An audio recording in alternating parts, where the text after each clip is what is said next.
ten piedad de nuestra vida. Que hoy, Señor, tu Espíritu Santo, una vez más, nos ayude a comprender tu palabra y al hacer esta comprensión, que en este ejercicio que hace nuestra mente, podamos también, Señor, entender que nos ha llamado Dios para que lo que usted diga, eso sea lo que se haga. Señor amado, una vez más, su Espíritu Santo glorifica a Cristo en nuestro corazón y, Señor, el precioso nombre de Jesús sea exaltado en nuestra vida. Dios mío, muchas gracias. En el nombre de Jesús. Amén y amén. Tomen asiento, por favor.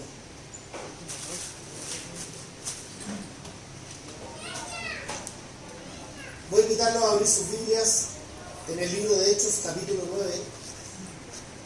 Libro de Hechos, capítulo 9.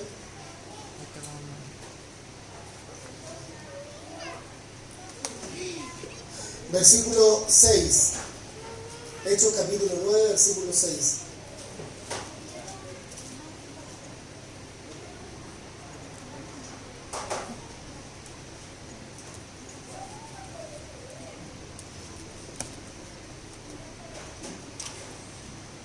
Hechos capítulo 9, versículo 6.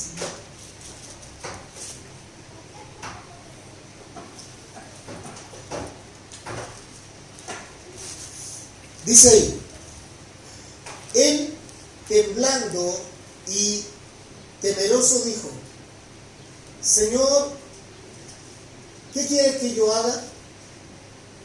Y el Señor le dijo: levántate y entra en la ciudad, y se te dirá lo que debes hacer. Él, temblando y temeroso, dijo: Señor, ¿qué quieres que yo haga? Y el Señor le dijo: levántate y entra en la ciudad, y se te dirá lo que debes hacer. El sermón de hoy se llama Dime qué hago. Saulo de Tarso es quizás el hombre más rebelde de la cristiandad, el principal persecutor de los cristianos del primer siglo, y diríamos también un hombre con ideas fijas y propósitos claros en su vida, un hombre determinante y una persona capaz de ir a cualquier lugar con tal de cumplir su objetivo. El problema es que se metió con la persona incorrecta. Y por eso que este Saulo va a sufrir una transformación en su vida que lo va a llevar en dos aspectos a cumplir con el llamado que Dios va a hacer sobre él. Primero, Dios lo va a enviar a reyes, Dios lo va a enviar a los mismos judíos, lo va a enviar a los gentiles, pero también va a cumplir un segundo propósito. Y ese segundo propósito va a ser dar su vida hasta la muerte si fuese necesario. ¿Sabe usted que cuando una persona hace el servicio militar, debe hacer un juramento a la bandera? Y en ese juramento a la bandera, por lo menos en este país, dice que debe dar su vida si fuese necesario por la patria. Y eso, de alguna manera, pasa a ser una especie de microchip en el cerebro del conscripto, ¿cierto? Del soldado, quien va a llevar a efecto ese juramento en su vida diaria. Si es necesario, voy a dar mi vida hasta la muerte. Todo aquel que transgreda una norma que establece la principal ley de nuestra nación, yo debo defenderla con mi vida si fuese necesario. Esa es la mentalidad que tiene un soldado. Y esto no está muy lejos de la vida de Saulo de Tarso, ¿no? Porque Saulo de Tarso va a ser enviado por los principales judíos de la época a ir en contra de los que en ese momento se manifiestan como los principales enemigos del Imperio Romano. Aun cuando él es judío y él sirve a la religión judía, aun cuando él fue quizás formado en la Universidad de Tarso con el principal teólogo de la época, ¿cierto?, que fue Gamaliel, dice que formado a los pies de Gamaliel, esa instrucción lo lleva a tal convicción en su vida que él tiene un propósito. Y el propósito es que todos los cristianos deben ser exterminados. Así de simple. No hay otra razón, porque son el enemigo número uno del Imperio Romano, y no solo el Imperio Romano, sino de la religión principal en aquella época, ¿cierto? Y que no son la religión judía, sino quienes lo lideran, que son los fariseos. Los fariseos es una casta, que ya lo vimos en unos sermones anteriores, es una casta religiosa muy potente, muy influyente para la época. Y ellos, si no fueron capaces de reconocer a Jesús como el Señor y el Mesías, entonces todo aquel que trate de declarar o proclamar que Él lo es, se convierte en un enemigo no solo de la religión judía, sino del Dios del judaísmo. Entonces, en este contexto es que Saulo de Tarso va a ir en persecución de los cristianos.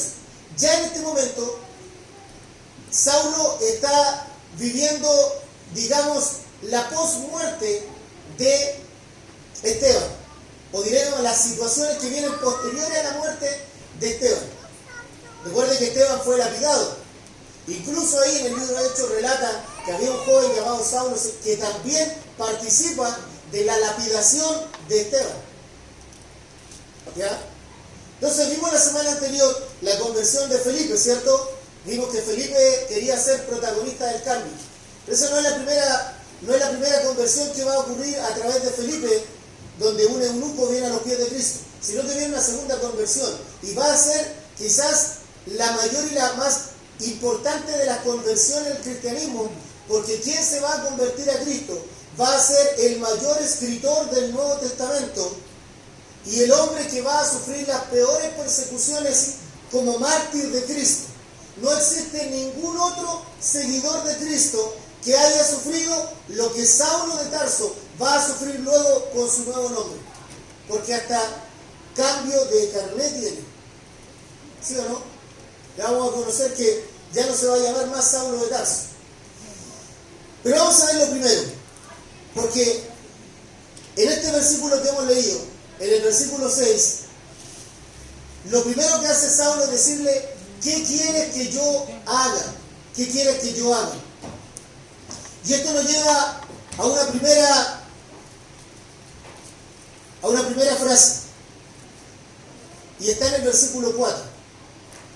Cuando usted le dice al Señor: dime qué quieres que yo haga, o dime qué hago, lo primero que ocurre es que Dios te está diciendo: no vivas lejos de mí, no vivas lejos de mi voluntad.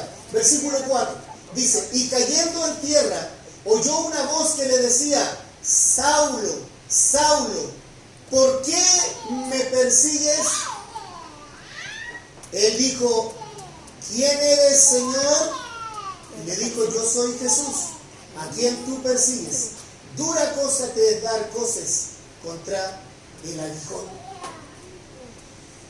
En otras palabras, Saulo de Tarso, al decirle: ¿quién eres, Señor?, le está diciendo: yo en tu nombre he perseguido a los cristianos. Yo en tu nombre perseguí un ideal. Yo en tu nombre seguí un propósito en esta vida. Yo en tu nombre hice muchas cosas para exaltarte a ti.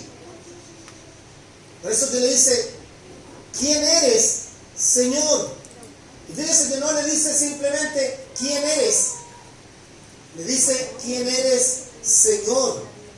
O sea, de inmediato está reconociendo que el que se enfrenta a él es el mismo Dios por el cual él estaba matando a los cristianos. ¿Quién eres, Señor? Y ahí está en mayúscula. ¿Quién eres tú, amo? Kyrios. ¿Quién eres tú, dueño? ¿Quién eres? Y le dijo: yo soy Jesús, a quien tú persigues. O sea, el Señor de inmediato le dice a Saulo: tú no estás persiguiendo simplemente a cristianos, tú me estás persiguiendo a mí. Por eso es que lo que el Señor le dice en primera instancia, cuando usted quiere decirle: dime, Señor, ¿qué quieres que yo haga?, lo primero que el Señor te dice es: no vivas lejos de mi voluntad. Porque a veces nos parece a nosotros, hermanos, que todo lo que estamos haciendo es propósito de Dios. Parece ser que todo lo que estamos haciendo es voluntad de Dios. Y muchas veces lo que nosotros creemos no es lo que Dios quiere. Lo que nosotros pensamos no es lo que Dios ha planeado para nuestra vida. Muchas de las cosas que nosotros nos planteamos en la vida no son parte del propósito de Dios.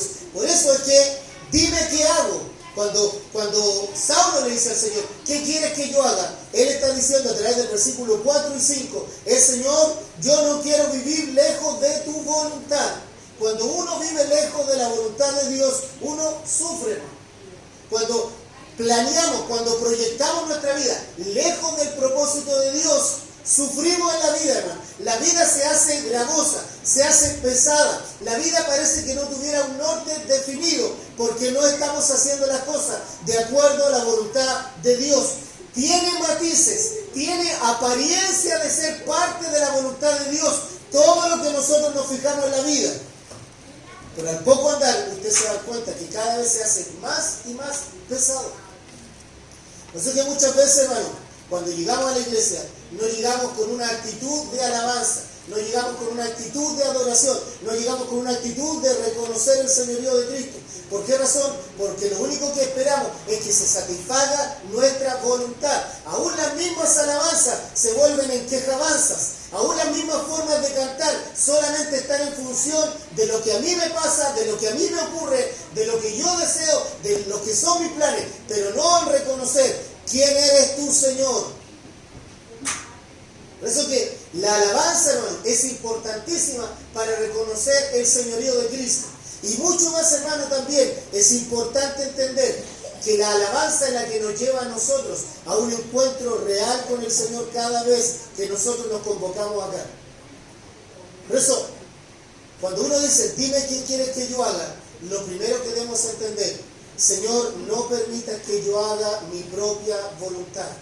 ¿Cuál es la voluntad perfecta de Dios para nuestra vida? ¿Cuál es la voluntad perfecta de Dios para nuestra vida? Que cada día más nos parezcamos a Él y menos nosotros. Amén. Que cada día se vea más Él en nuestra vida y menos nosotros. Y eso es lo que más cuesta, hermano.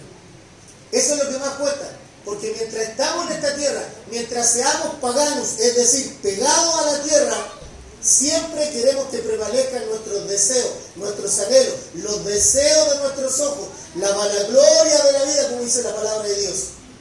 Entonces, en esta primera instancia, entre los versículos 1 y el 6, encontramos una primera actitud de Pablo al decir, dime qué quieres que yo haga, dime qué hago, Señor. Y el Señor le responde, no vivas lejos de mi voluntad. Por eso Pablo le dice, en este caso Saulo le dice, Señor, amo, dueño. Por primera vez en su vida, Saulo se ve enfrentado al Señor y no tiene otra opción más que decir, dime lo que quieres que yo haga, Señor. Y eso es importante, hermano. Es importante también en nuestra vida. Cuando nosotros decimos Señor, y por eso el Señor Jesús también lo estableció, no todo el que me diga Señor, Señor, entrará en el reino de los cielos. No todo el que le diga amo, no todo el que le diga dueño, entrará en el reino de los cielos, sino el que ha tenido un encuentro real y genuino con Dios. Y dice, Señor, desde lo más profundo de sus entrañas, desde la mayor convicción que puede haber en su mente. Esa persona, cuando dice Señor, es porque Jesús es real en su vida. ¿Para cuántos los que estamos hoy día en este lugar? Jesús es real en nuestro corazón. Es más que una concepción religiosa. Hoy día en la mañana compartíamos en la escuela de obreros. Hay personas que pueden ser verdaderos profesionales, personas que son académicos, que se han perfeccionado día tras día para servir mejor en sus labores seculares e incluso dentro de la iglesia. Pero Dios, más que profesionales, quiere siervos idóneos, letrados, preparados en la palabra de Dios, que enseñen con eficacia el Evangelio. Entonces, a veces nos vamos perdiendo, hermano, el verdadero sentido. Dios no quiere profesionales, Dios quiere hombres y mujeres idóneos en la enseñanza de la palabra de Dios. Para llegar a esa idoneidad, usted tiene que haber estado con Él. Usted tiene que haber estado con Jesús. Por eso que nos llama discípulos. Porque la palabra discípulo es pasar tiempo juntos. No es solo el que aprende, sino también pasar tiempo juntos. Una persona que dice, tú eres el Señor de mi vida, es porque ha pasado tiempo con Dios. ¿Cuánto tiempo que no pasamos a solas con Dios? ¿Cuánto tiempo, sobre todo en este tiempo tan turbulento que hemos vivido, cuánto tiempo hemos dedicado a estar a solas con Dios? ¿Acaso Dios no sabía de esto? ¿Acaso para Dios lo tomó por sorpresa? De ninguna manera. Pero ¿dónde estaba usted, hijo de Dios, hija de Dios, pueblo del Señor? ¿Dónde estaba usted en ese momento? ¿Estaba pegado a la televisión, llenándose de una y otra información, o estaba a solas con Él? Porque cuando estamos a solas con Dios, entonces nosotros podemos entender, dime Señor, ¿qué quieres que yo haga? Dime Señor, ¿qué quieres que haga con la vida que tú me has dado? Ninguno de los que estamos hoy día acá, hermano, ninguno, sin excepción alguna, los que estamos acá, estamos porque simplemente Dios le ha dado un propósito a nuestra vida. Y no lo dio cuando nacimos, hermano. Es verdad, Dios nos vio en el vientre de nuestra madre, así lo expresa el Salmo 139. Dios nos vio cuando éramos un embrión, pero antes de la fundación del mundo, Dios le dio un propósito a nuestra vida. Dios había predestinado nuestra vida.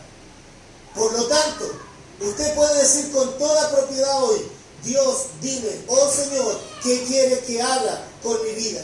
¿Qué quieres que haga con lo que tú me has dado? Tú me diste capacidades, Señor. Tú me diste talento, me diste destreza, me diste habilidades como ningún otro la tiene. Cada uno de los que estamos acá somos distintos, irrepetibles. No hay ninguno que se iguale a nosotros, aunque tenga un hermano o una hermana gemela.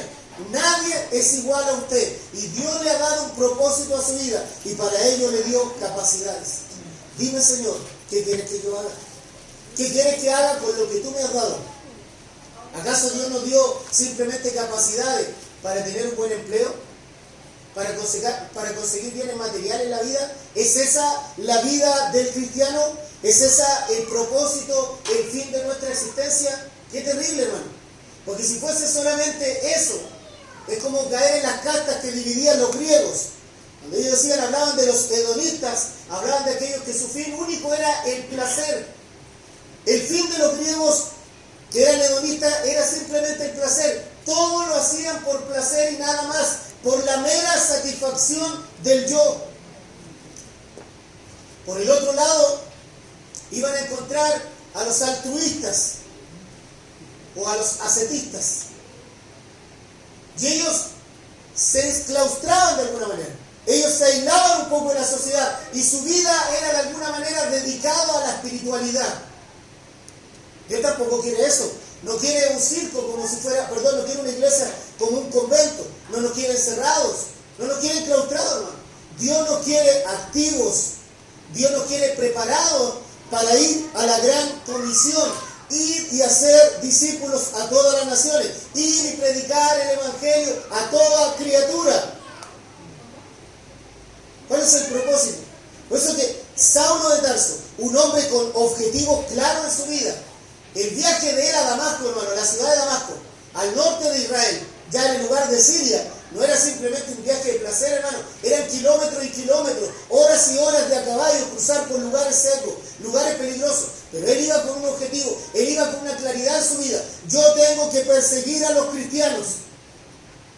Y muchas veces nosotros, hermanos, antes de llegar nosotros a Cristo, también fuimos una especie de mini Saulo. También perseguimos a cristianos, también perseguimos a los canutos, también nos burlamos de los evangélicos, también dijimos esto está loco.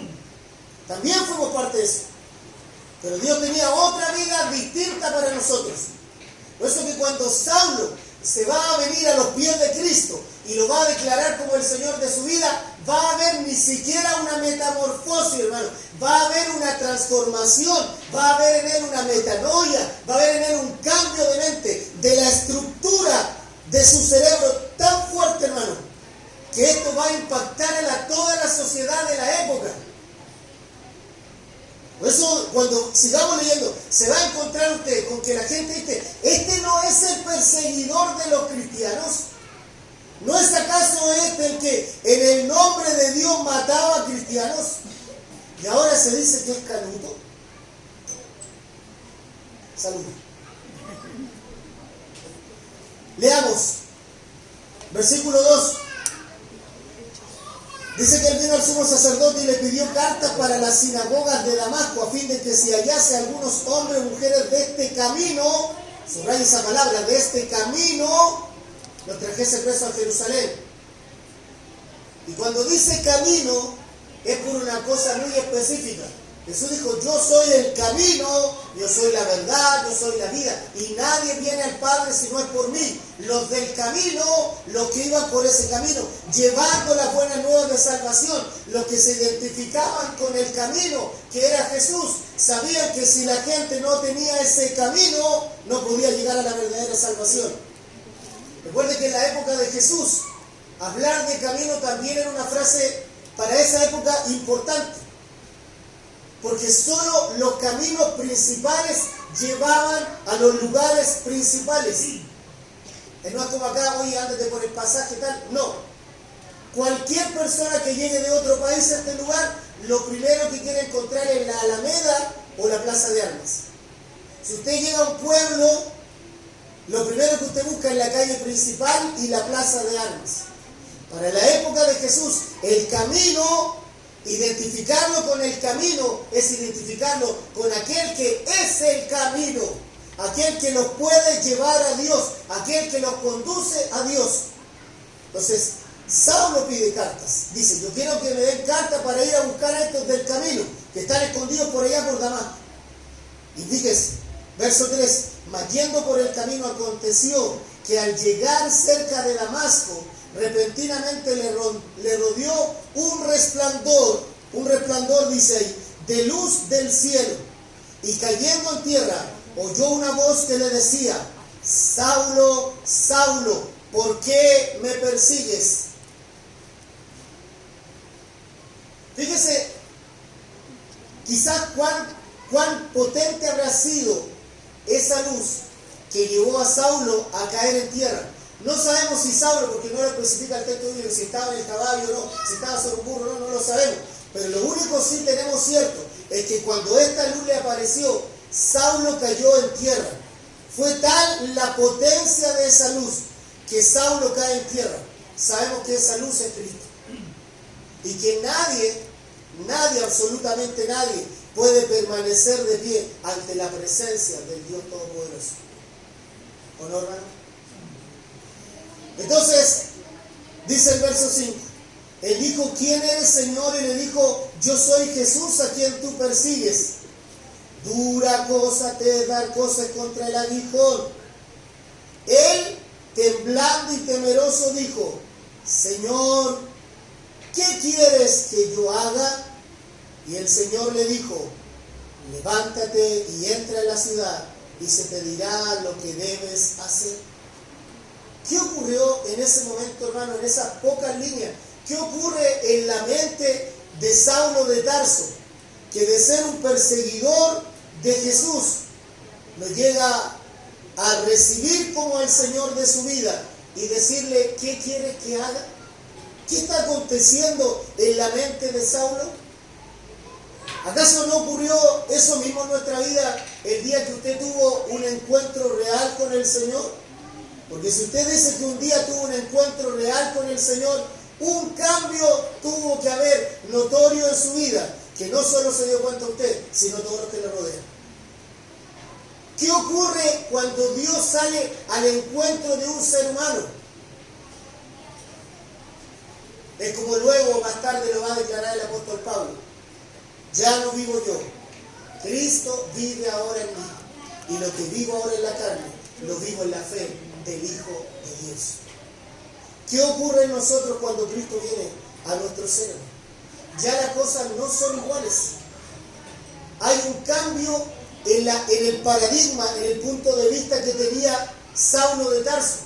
De ser un perseguidor de cristianos, se va a convertir en un perseguido más. Él no sabe lo que le espera, ¿no? Pero él es obstinado. Es quizás mucho más consecuente de lo que nosotros podemos pensar, porque cada frase que sale de la boca del apóstol Pablo, o en ese momento Saulo de Tarso, es hilado con fineza en su mente. ¿Qué quieres que haga? Dime, Señor. Si en primera instancia en el verso 5 le dice quién eres, Señor, en el verso 6 le dice qué quieres que yo haga. Dios le hizo masticar el polvo a Saulo de Tarso. Dios lo llevó al suelo. Dios lo llevó a la humillación. Porque así como Dios es el que humilla, Dios es el que exalta. La palabra del Señor expresa: Dios resiste al soberbio, pero al humilde le da gracia. No gracias, sino gracia. Le concede su favor. Y eso es lo que ocurre con Saulo de Tarso. Dios lo lleva a la humillación, pero luego lo va a llevar a la exaltación, a tal extremo de que él va a ser conocido en todo el Imperio Romano. A nosotros apenas nos conocen cientos de personas, quizás por las redes sociales, pero al apóstol Pablo hasta hoy en día millones y millones de personas le conocen, antes como Saulo y luego como el apóstol Pablo. Dime, Señor, ¿qué quieres que yo haga? Y llegamos a un segundo aspecto, porque si en un momento el Señor le dice a través de los primeros 6 versículos, no vivas lejos de mi voluntad, en el siguiente fragmento el apóstol Pablo o Saulo de Tarso en ese momento le dice, ayúdame a mirar con tus ojos. Mire lo que dice el verso 7. Y los hombres que iban con Saulo se pararon atónitos oyendo la verdad a la voz, mas sin ver a nadie. Por favor, observe. Entonces Saulo se levantó de tierra y abriendo los ojos no veía a nadie. Así que llevándole por la mano le metieron en Damasco. Usted no necesita ver a Dios para saber quién está. Usted no necesita ver la figura de Dios para saber que Dios está con usted. Usted lo que necesita es ver lo que Dios ha dicho, porque lo que Dios dice, así será. Dios no es hombre para mentir. Y por eso es que el Señor, ¿se acuerda el momento de Tomás? Cuando llevó la mano al costado del Señor, a sus manos, el Señor dijo, más bienaventurado ese que no vio y creyó. Saulo no vio al Señor. Dice en algún momento que vio al Señor, no dice en ninguna parte que vio al Señor, pero sus oídos estaban atentos a la voz de Dios. Él pudo ver las obras de Dios sobre su vida y por eso le dijo, dime lo que quieras que yo haga. Y en ese momento, de alguna manera, Saulo de Tarso le está diciendo, Señor, ahora déjame, ayúdame a mirar con tus ojos. Cuando yo miraba, Señor, miraba con odio. Cuando yo miraba, miraba con rencor. Cuando yo miraba, miraba con angustia. Miraba con desesperanza. Ahora déjame mirar con tus ojos. Mientras este mundo mira con rencor, mientras este mundo mira con odio, mientras este mundo hace desigualdades, mientras este mundo es injusto, Dios tiene que llevar a su pueblo a mirar con sus ojos. Dios nos tiene que llevar a mirar con sus ojos, hermano. Porque es la única forma en que en este mundo haya real y verdadera esperanza. Si queremos ver sobre esta tierra paz, el Señor dijo, mi paz les dejo, mi paz les doy, yo no la doy como el mundo la da. Y nosotros debemos ser pregoneros de esa paz. Si miramos con los ojos de Jesús, podemos ver la angustia, podemos ver el dolor, podemos ver la incertidumbre que hay en esta nación. Si miramos con los ojos de Jesús, ayúdame, Señor, a mirar con tus ojos. Si no tenemos la mirada de Jesús, siempre nuestra mirada va a ser yoísta, siempre nuestra mirada va a ser egoísta, siempre. Dice el verso 8, entonces Saulo se levantó de tierra y abriendo los ojos, no veía a nadie, así que llevándole por la mano le metieron en Damasco, donde estuvo 3 días sin ver y no comió ni bebió. Saulo quizás aún estaba apesadumbrado, estaba confundido. ¿Qué ocurrió? ¿Qué ocurrió conmigo? ¿Qué estaba haciendo, Señor? ¿Hacia dónde estaba llevando mi vida? Quizás muchos de los que estamos hoy día, hermano, en este lugar, nos parece que hasta el momento hemos visto las cosas con los ojos de Dios y hemos vivido de acuerdo a Dios, pero cuando nos confronta su palabra, nos confunde y nos atemoriza y nos deja de alguna manera sin visión, porque estamos entendiendo que no hemos hecho lo que Dios nos ha mandado a hacer. De alguna manera, Saulo reconoce que está sin vista. Pero no es simplemente la vista de estos ojos del globo ocular. Tiene que ver con que lo que él estaba haciendo antes no era correcto bajo la mirada de Dios. Qué terrible es, hermano, cuando pensamos que estamos haciendo lo correcto ante Dios y solo con abrir la Escritura nos damos cuenta que bajo el prisma, que bajo la mirada de Dios estamos viviendo incorrectamente. Creo que eso es lo más terrible para un ser humano, tanto para usted como para mí.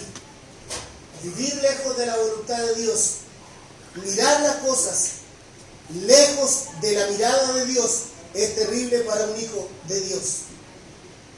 Y dice luego, verso 10, había entonces en Damasco un discípulo llamado Ananías, a quien el Señor dijo en visión, Ananías, y él respondió, heme aquí, Señor.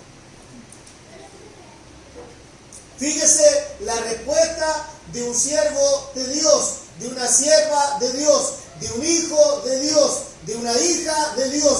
No cuestiona la orden, no cuestiona el mandato, solo dice, como lo hacían en el Antiguo Testamento, los grandes hombres y las grandes mujeres de Dios, heme aquí, Señor.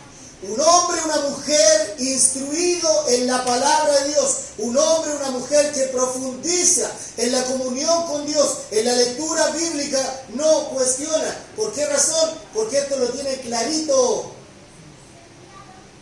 Sabe que si lo que se predica desde el púlpito es palabra de Dios o no, no porque la predique el pastor, porque la verdadera autoridad es la autoridad que tiene la palabra de Dios. Por lo tanto, una iglesia instruida en la palabra sabe cuándo decir amén y cuándo no. Por eso a los primeros cristianos se les llamaba los del camino. Había una camiseta en ellos que tenía estampado el camino, porque todos andaban por ese camino que era Jesús. Tenían su forma de hablar, su forma de pensar, su forma de vivir, porque tenían clarita la palabra de Dios. Hoy día tenemos pueblo evangélico por multitudes en esta nación, pero tengo la plena seguridad que más del 80 o el 90% de la población evangélica no tiene clara la doctrina bíblica. Y le dicen Señor, Señor, y no es el Señor de sus vidas. Porque si fuese el Señor de su vida, del 19 de octubre, cuando ocurrió el primer estallido, la iglesia ya estaba orando y esto se acababa ahí. Pero no se acabó ahí, porque no hay iglesia instruida en la palabra de Dios. Porque aún estamos mirando con nuestros ojos y no con los ojos de Jesús. Ayúdame, Señor, a mirar con tus ojos. Los ojos de Jesús son ojos de misericordia, son ojos de compasión, sea por quien sea, hermano. Son ojos de compasión y de misericordia. Los mismos que Dios tuvo hacia usted y hacia mí, el día que nos llamó a sus plantas, el día que Dios nos llamó a sus pies, esa misma compasión que Dios tuvo con nosotros, usted debe tener con aquel que está sin Cristo. ¿Qué dice luego? Y el Señor dijo, levántate y ve a la casa, a la calle que se llama derecha, y busca en casa de Judas a uno llamado Saulo de Tarso, porque aquí él ora. Fíjese, ¿qué estaba haciendo Saulo? Saulo estaba orando. Saulo se estaba preparando, porque si le había dicho al Señor, dime qué quieres que yo haga, y el Señor le dice, ya se te va a decir lo que debe hacer, lo que él hace es prepararse. Si usted le dice, Señor, ayúdame, no basta solo con que le diga, ayúdame. Usted tiene que ponerse en acción.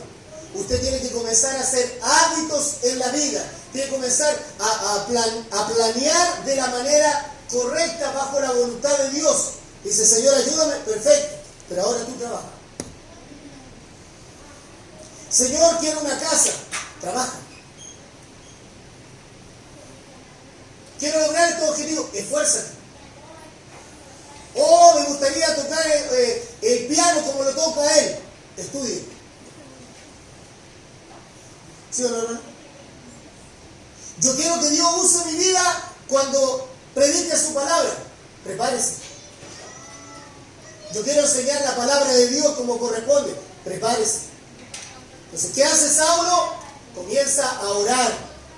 Él sabe que la única manera de ser idóneo instrumento en las manos de Dios es estando con Jesús. Si usted quiere que Dios le ayude, si usted quiere mirar con los ojos de Jesús, usted tiene que pasar tiempo a solas con Jesús. Usted no tiene por qué contarle a la gente que anda haciendo a solas o por qué quiere salir un rato. Quiero estar a solas con mi Señor. Quiero estar a solas con el autor de mi vida. Ya tuve harto tiempo para hablar contigo, harto tiempo para estar. Quiero estar a solas con mi Dios. Quiero saber qué es lo que Dios opina de mí, de lo que estoy haciendo con lo que Él me mandó a hacer. Dice luego el verso 12. Y ha visto en visión a un varón llamado Ananías, que entra y le pone las manos encima para que recobre la vista. Fíjese. Pero ¿cómo va a ver en visión si no ve? ¿Cómo va a tener una visión si no ve? ¿De qué está hablando acá? Del trabajo que Dios está haciendo en su mente, hermano. Dios en su mente le está mostrando gráficamente lo que va a suceder con él. En este sentido, hay dones que se ponen en acción. Estos dones que son sobrenaturales, estos carismas que vienen de parte de Dios.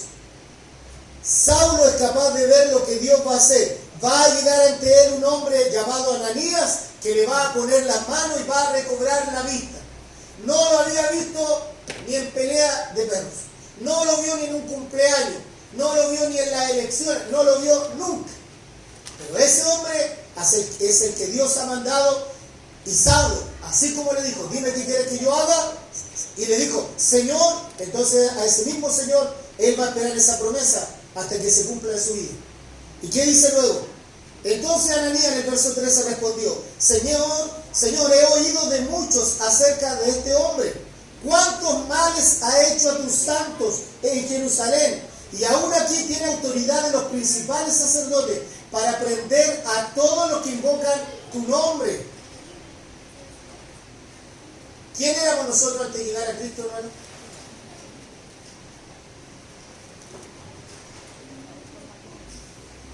Incluso hoy, estando en Cristo, ¿cuántas chambonadas, cuántos condoros, en buen chileno, cuántas cosas hemos hecho que la gente podría decir, pero a ese, Señor,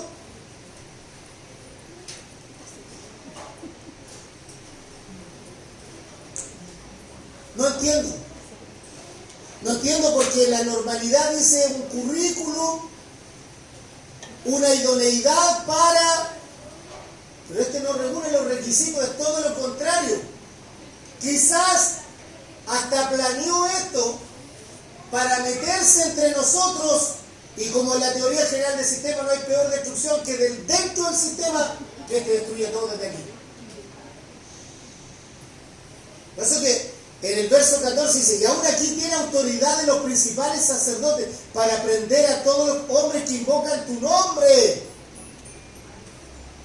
Fíjese, ese es el personaje. El mismo que está orando es el mismo que es juzgado por la gente. Cuando usted viene a Cristo, los primeros juiciosos y prejuiciosos son los que están cerca de usted. Por eso el Señor Jesús declaró y dijo: los enemigos del hombre serán los de su casa. Tanto que se exaltó a María como la Madre de Dios en el siglo IV después de Cristo en un concilio, ¿cierto? Como la Theotokos, la Madre de Dios, simulando lo que se hacía en las religiones paganas. Pero antes de eso, ninguno de los cristianos le dio esa connotación ni ese valor a ellos. A ella solamente lo que la palabra de Dios establece: instrumento privilegiado, dichosa entre todas las mujeres, porque a ella se le escogió para que en su vientre naciera el que sería el Hijo de Dios. Pero no estuvo en la cruz con Jesús. Fíjese, no estuvo en la cruz con Jesús, sino que al principio del ministerio de Jesús, aún ella, cuando vamos a, a la boda de Caná, aún ella misma cuestiona y lo apura al Señor. Cuando uno está en Cristo, es nueva criatura. La gente dice: pero ¿por qué no te ríes con este chiste? Si es muy bueno. Estos chistes con los cuales tú te reías de doble sentido, ¿por qué no te ríes ahora? ¿Que eres pacato? Te lavaron el cerebro. Es que ya no vivo yo, ahora Cristo vive en mí. Pero si antes de las 20 palabras que decían, 19 eran groserías, ¿y por qué ahora 19 no son groserías?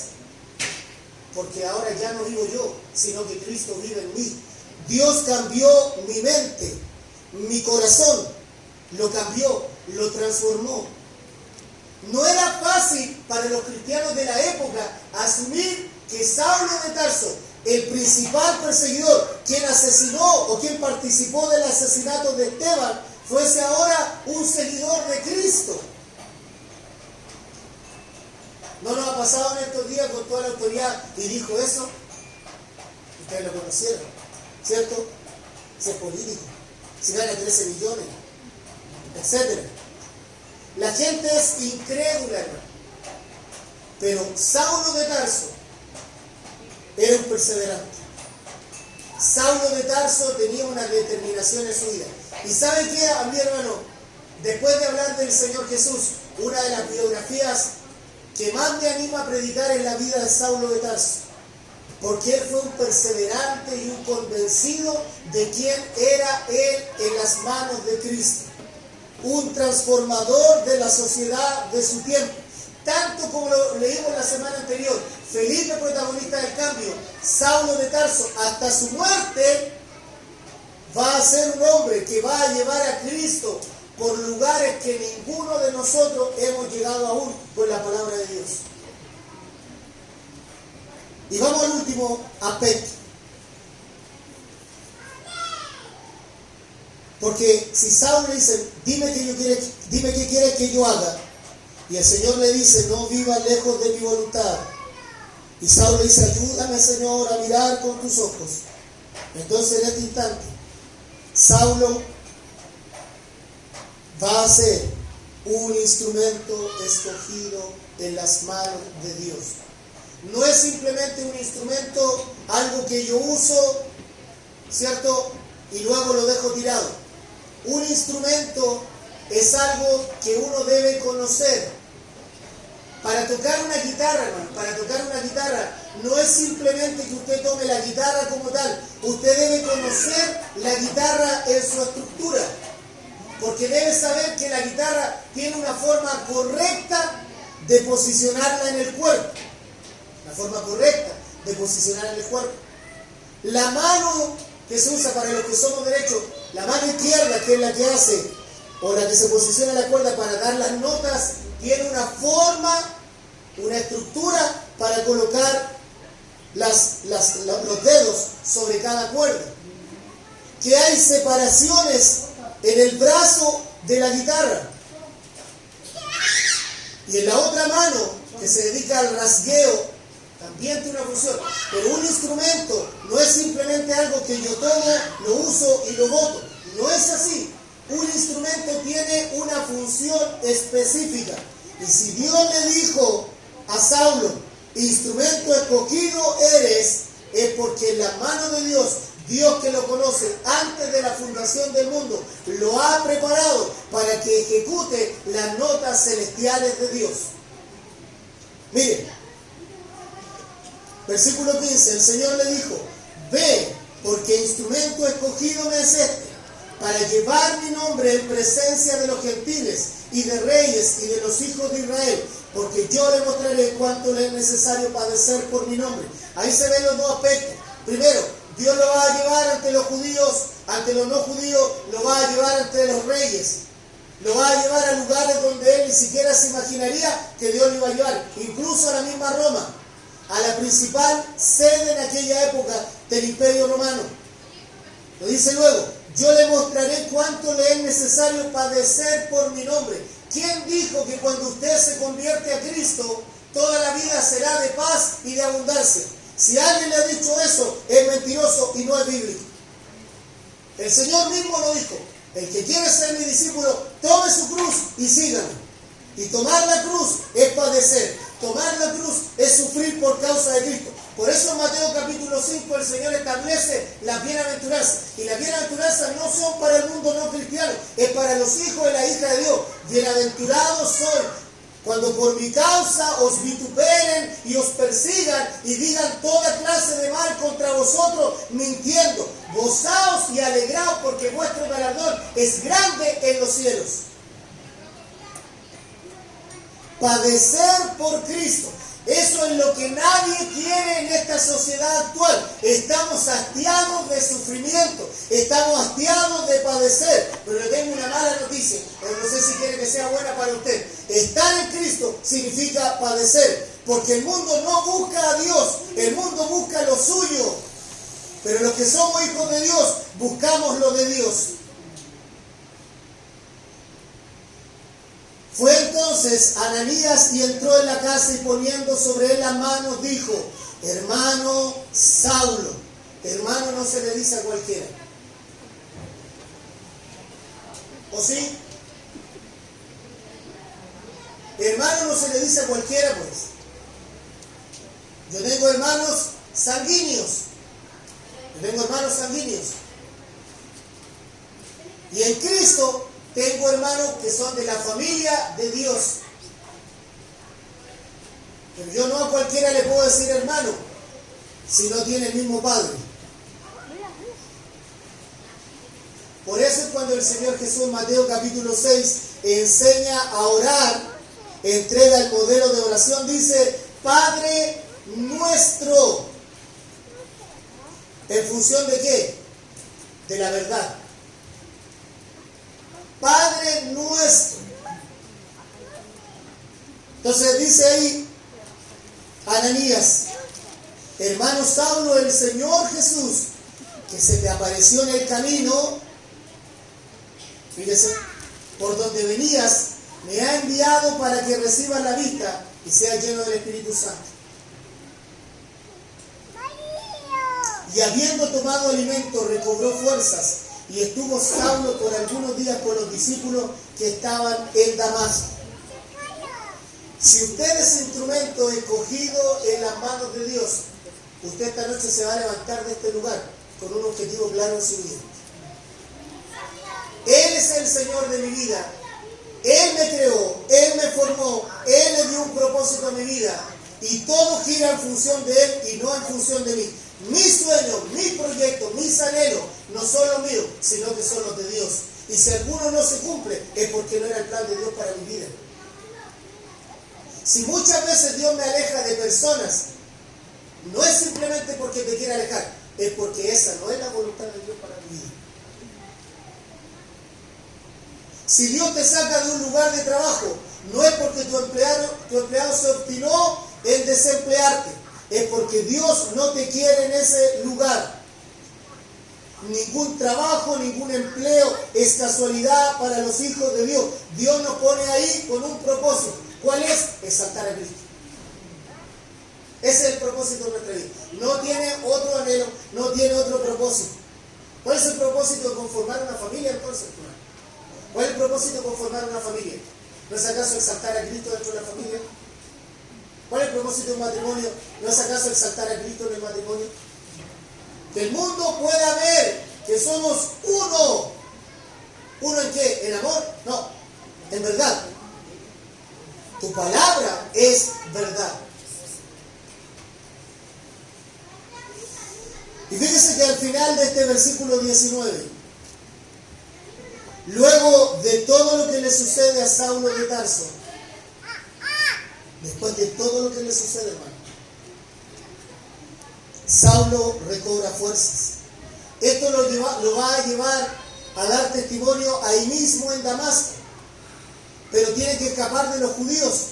Y luego Saulo se traslada a Jerusalén, del mismo lugar donde tuvieron que arrancar los cristianos. Es que Saulo tiene una convicción, por hermano. Dime, Dios, lo que quieres que yo haga. Lo que resta de su vida el día de hoy, a medida que ya comienzan a correr los próximos segundos, ¿qué quiere que Dios haga con su vida? No es la pregunta correcta, sino la pregunta correcta es que usted le diga al Señor: dime, Dios, ¿qué quieres que yo haga? Dime, Señor, ¿qué quieres que yo haga? Dime, oh Señor, ¿qué es lo que debo hacer de hoy en adelante con mi vida? Cuando usted cambie a esa oración, entonces va a recibir la vista. Usted va a comenzar a mirar con los ojos de Dios. Se va a cambiar la voluntad suya por la voluntad de Dios. Y usted va a poder decir: yo soy un instrumento escogido en las manos de Dios. Póngase de pie, por favor. Eterno Dios y Padre Celestial, esta tarde, una vez más, te damos las gracias